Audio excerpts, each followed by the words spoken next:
right, today on the show, we have Dr. James D. Nicola Antonio. Welcome to the show, man. Thanks for having me on, Nick. Absolutely. So I've been diving deep into a lot of your content recently, and I just wrapped up, like I was telling you, I finished your book, The Salt Fix and Win. Amazing content and very refreshing. And what I'd love to really dive deep into right from the start, giving context to your background and why you're talking about things you're talking about and bringing to life some of these very important concepts, is one, what made you want to become a doctor? And then two, when did you decide or realize that the experts got it wrong and the things that these other doctors or medical professionals that were practicing and preaching weren't necessarily correct? And why did you want to go against the grain and challenge that? That's a great question. So I guess to just give you like a background of my credentials, I'm a doctor of pharmacy and a cardiovascular research scientist at St. Luke's Mid-America Heart Institute, which is a very prestigious heart institute. And I do a lot of research there. I've published over 300 academic papers, mostly on nutrition, a lot focusing on hydration, electrolytes, and micronutrients.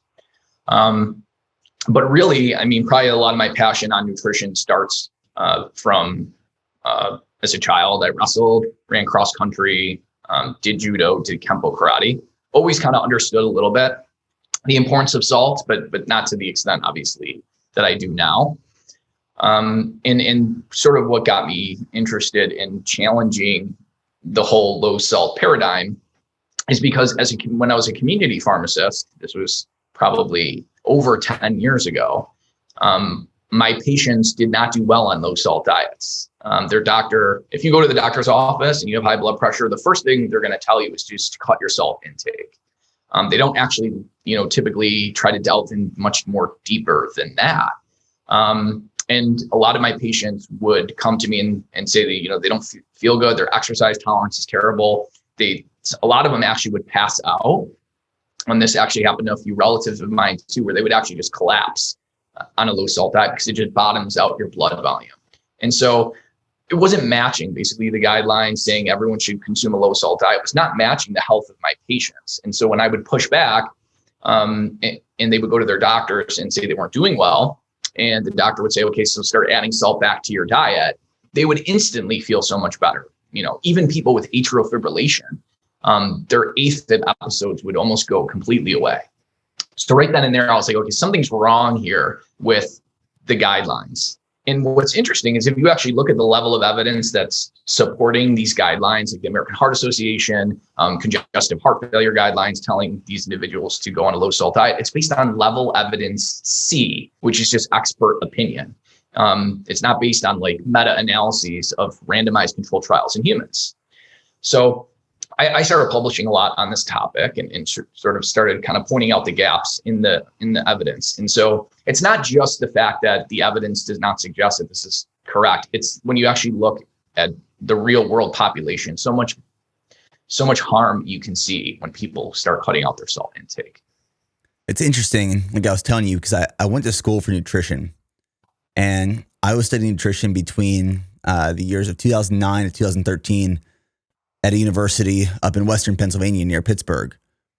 And when I went to school to study nutrition, I wanted to learn more about nutrition in terms of sports performance. And my expectations of going to college is that's what we were going to learn about.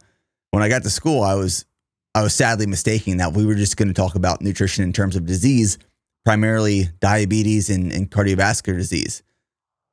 And one of the things I identified very early on was, okay, these professors are telling me stop eating red meat and reduce all the sodium or salt in your diet.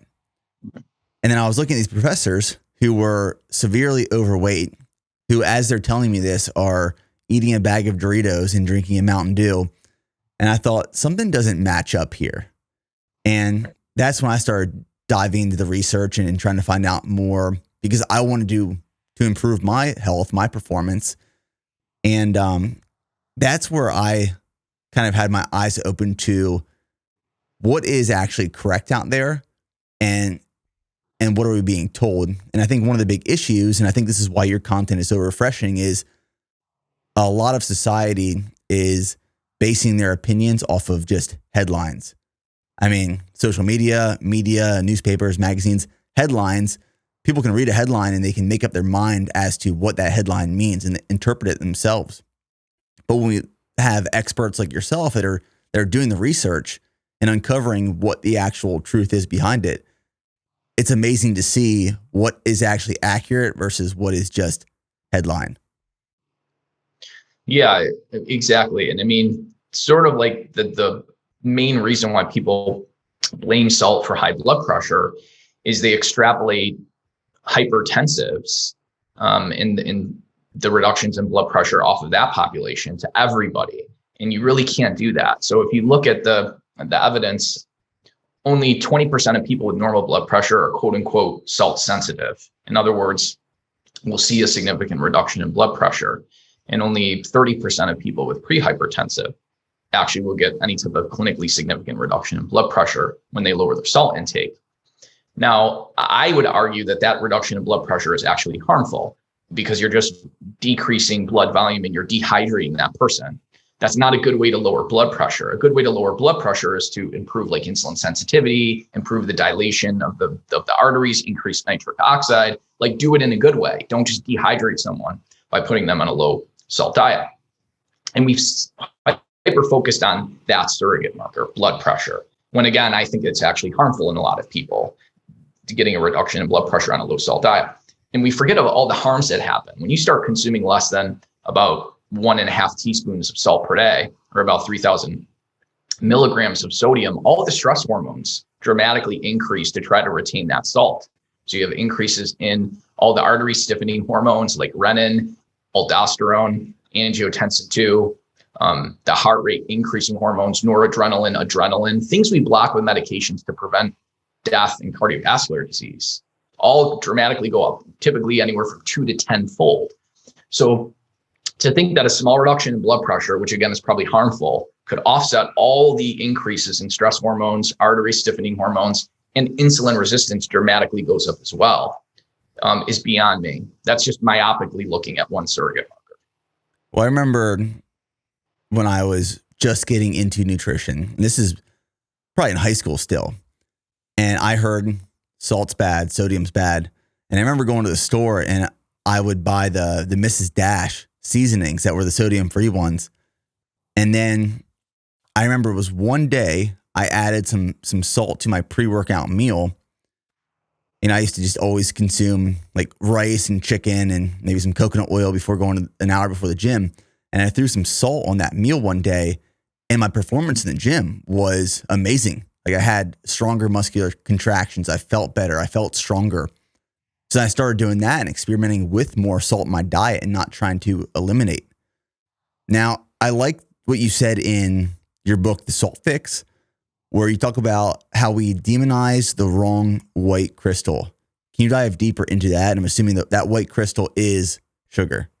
Yeah. I've published a couple of papers on that exact topic. And what I mean by that is that the true white crystal that chronically raises blood pressure in a significant harmful way, that damages the kidneys in a significant harmful way, that increases the risk of diabetes, is refined sugar and not salt.